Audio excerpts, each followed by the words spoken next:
지금부터 아팅쌤의 썰렁한 교리를 시작하도록 하겠습니다. 위령성월에 대해서 알아보도록 하겠습니다. 11월은 위령성월입니다. 위령성월은 영혼을 위로하는 성월이죠. 그래서 돌아가신 영혼들, 특히 연옥에 있는 영혼들을 위해서 기도 바치는 시기입니다. 오늘 11월 2일이 위령의 날인데 이 위령의 날이 포함된 달이기도 하고요. 그 다음에 전래력상으로 마지막 달이 됩니다. 우리가 사용하는 달력에서는 당연히 12월이 마지막 달이지만 우리 가톨릭 교회에서는 대림 제1주일이 전래력이 시작되는 주일이기 때문에 11월이 마지막 달이 됩니다. 대림 제1주일은 주님 성탄 대축일 전 4주 전이 되기 때문에 날짜가 유동적이에요. 그래서 빨리 오면 11월 27일, 늦게 오면 12월 3일이 됩니다. 그래서 전래력이 시작되는 대림 제1주일이 11월 27일에서 12월 3일 중에 하루가 되기 때문에 11월이 전래력상으로 마지막 달이 되는 것입니다. 교회는 따로따로 분리된 것이 아니라 시간상으로도 형태상으로도 하나로 연결되어 있습니다. 시간상으로 본다면 과거에 있었던 교회, 그리고 지금 현재의 교회, 그리고 미래의 교회가 하나고요. 그리고 형태상으로 보면 우리가 천국이라고 이야기하는 승리교회 또는 개선교회라고 하는데요. 천국과 단련교회 또는 정화교회라고도 불리는 연옥과, 그리고 지금 우리가 흔히 말하는 교회라고 불리는 이 지상교회, 천국과 연옥과 우리들이 또 하나입니다. 그래서 우리 가톨릭 교회에서는 천국과 연옥과 지상교회가 서로 연결되어 하나이기 때문에 모든 성인의 통공이라는 표현을 사용하게 됩니다. 어제 11월 1일은 모든 성인 대축일입니다. 예전에는 제성첨례일 만성절이라고 불렸다고 합니다. 제가 어렸을 때 그냥 모든 성인의 날이라고 불렸던 것 같은데 제 기억이 맞는지 모르겠어요. 아무튼 그렇게 불렸다고 하고요. 우리 로마 가톨릭 교회에서는 11월 1일, 그리고 동방 정교에서는 성령 강림 대축일 다음 주일에 기념한다고 합니다.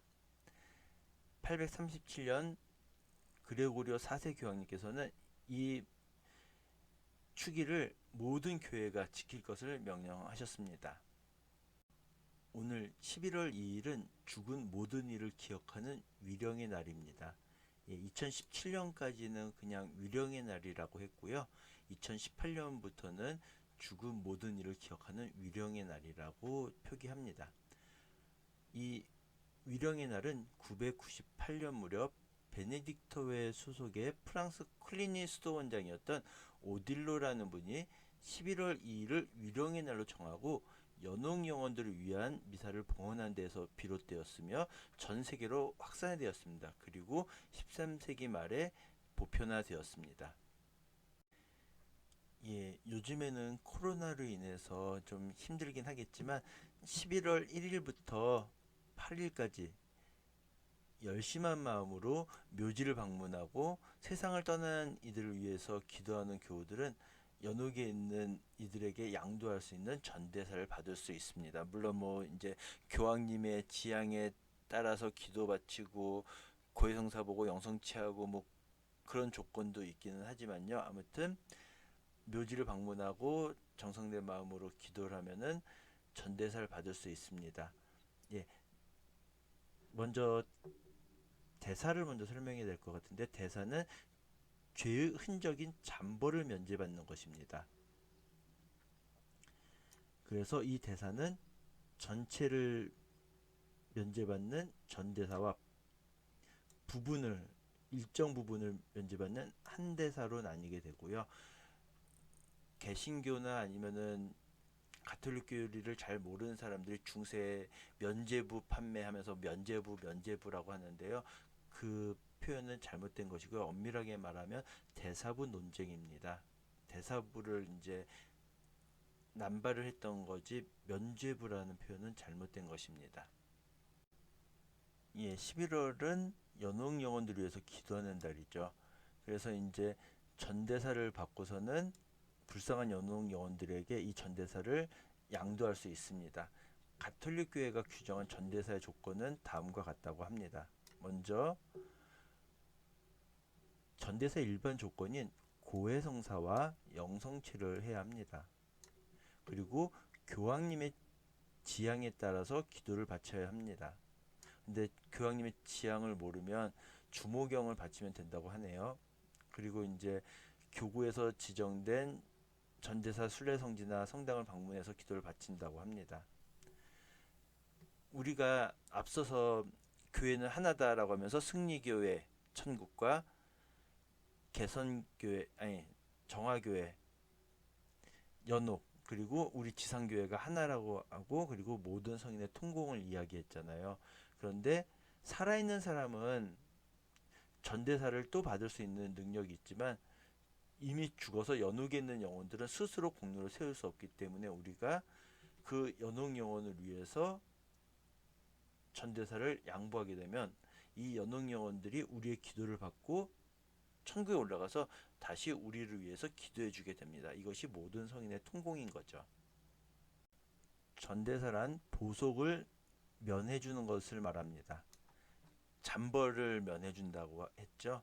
예, 우리가 고해성사를 보면 죄를 용서받잖아요. 그런데 고해성사가 끝나고 나서 보속을 하게 되잖아요. 이것이 잠벌을 면하는 것입니다.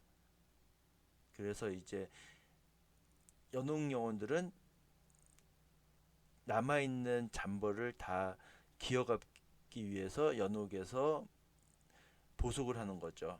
이 보속을 면해주는 것이 대사고, 이것을 전체 다 해주는 것은 전대사, 부분적으로 일부를 해주는 것은 한대사라고 합니다.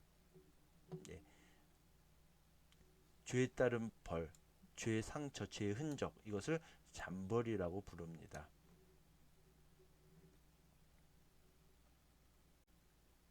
예, 모든 성인의 통공은 교회가 하나로 이어져 있음을 나타내는 것입니다. 그리고 연옥은 일시적인 것입니다. 연옥은 영원한 것이 아니라 일시적으로 단련을 받고 천국에 올라가는 것입니다. 그래서 연옥은 영원한 것이 아니고 일시적이라는 것. 그리고 이 연옥에 있는 모든 영혼들은 단련을 받고 천국으로 올라간다는 것. 그런데 이제 우리들이 어차피 천국 올라갈 거 못하러 기도해줘야 할 수 있는데, 연옥 영혼들이 조금이라도 빨리 하느님 나라에 갈 수 있도록 우리가 기도해 주어야 합니다.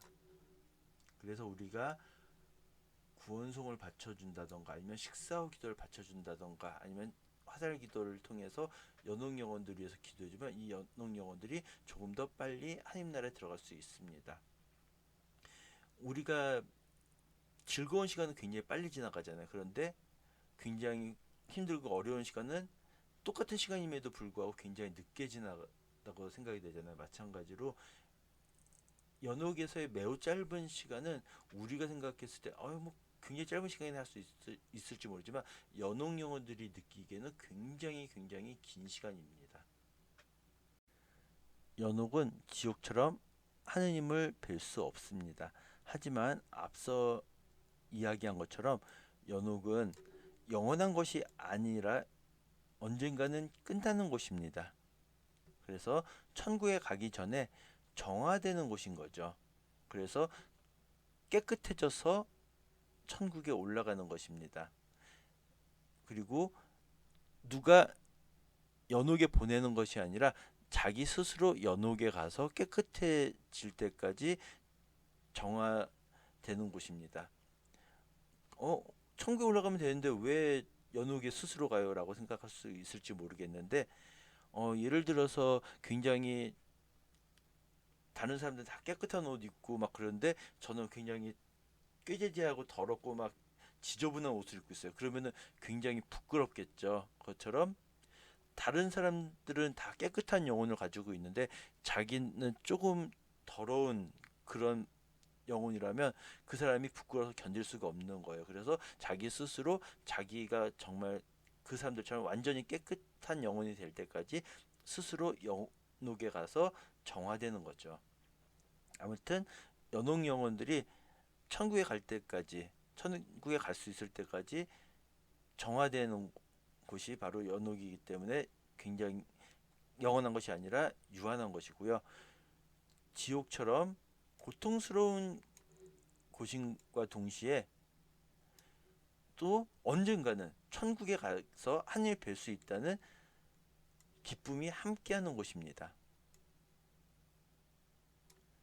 그런데 이제 꼭 그렇다는 아니지만 가톨릭 교회는 연옥은 정화되는 곳이다 라는 것에 더 중점을 두고, 동방교에서는 언젠가는 하늘 뵙게 된다는 희망에 좀 더 중점을 둔다고 합니다. 뭐 가톨릭 교회는 그러면 연옥은 무조건 고통받는 곳이고 희망 없는 곳이다 라고 가르치는 것도 아니고, 동방교에서는 반대로 희망만 있는 곳이야 라고 가르치진 않지만 좀 더 중점은 가톨릭 교회는 정화되는 곳에, 동방교회는 희망에 조금 더 중점을 둔다고 합니다. 연옥과 지옥에서의 고통은 어찌 보면 영원하냐 영원하지 않냐의 차이 정도가 있을 정도로 연옥에서의 고통도 굉장히 큽니다. 먼저 실고, 잃어버림의 고통입니다. 즉 하느님을 잃어버린, 하느님을 뵐 수 없는 고통입니다.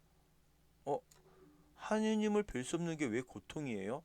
왜냐하면 지금 우리 살아가는데 하느님 심지어 욕하고 막 하느님한테 막 별의별 이야기를 다 하고 그래도 그 사람 고통스러워하지 않잖아요. 근데 그게 무슨 고통이에요? 저는 하나도 고통스러울 것 같지 않은데요 라고 할 수 있을지 모르지만, 이 잃어버림의 고통, 실고는 연옥과 지옥에서 가장 고통스러운 형벌입니다. 우리가 생각하기에는 흔히 지옥불의 고통, 연옥불의 고통이라고 하는 각고가 훨씬 더 큰 고통일 것 같지만, 실제 연옥이나 지옥에서는 그 불의 고통이라고 이야기되어지는 각고보다는 하느님을 잃어버린 실고가 더 큰 고통입니다. 왜냐하면 하느님은 모든 선의 근원이시고 생명의 근원이시고 자비의 근원이시고 희망의 근원이시기 때문에 하느님을 뵐 수 없다는 것은 선함, 생명, 자비, 희망, 그런 것들이 전혀 없는, 즉 모든 것을 잃어버린 고통인 것입니다. 예, 각고, 감각적인 고통이고요. 우리가 흔히 지옥불, 연옥불이라고 일컬어지는 그런 고통입니다. 그런데 앞서서 말씀드린 것처럼 각고에 의한 고통보다 하느님을 잃어버린 실고에 대한 고통이 훨씬 더 큽니다. 그리고 이 연옥에서의 고통, 지옥에서의 고통은 이렇게 생각하면 좋을 것 같아요. 여러분들 다 꺼져가는 성냥,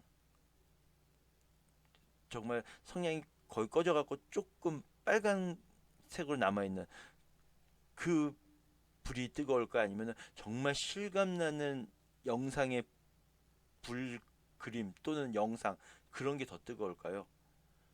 아무리 실감나는 사진이라 할지라도 사진은 사진일 뿐 전혀 뜨겁지 않죠. 하지만 정말 다 꺼져가는 성냥불이라고 하더라도 조금 남아있는 그 성냥불이 훨씬 더 뜨겁죠. 마찬가지로 이 세상에 존재하는 그 어떠한 고통보다도 연옥과 지옥에서의 가장 작은 고통이 비교도 안 될 만큼 더 큽니다. 즉 이 세상의 모든 고통을 다 합쳐도 연옥이나 지옥에서의 가장 작은 고통에 비할 바가 못된 것입니다. 그렇기 때문에 우리가 이 연옥 영혼들을 위해서 기도해줘서 이 연옥 영혼들이 빨리 하느님 나라에 들어갈 수 있도록 우리가 기도해 주어야 하는 것입니다. 지금까지 들어주셔서 대단히 감사합니다.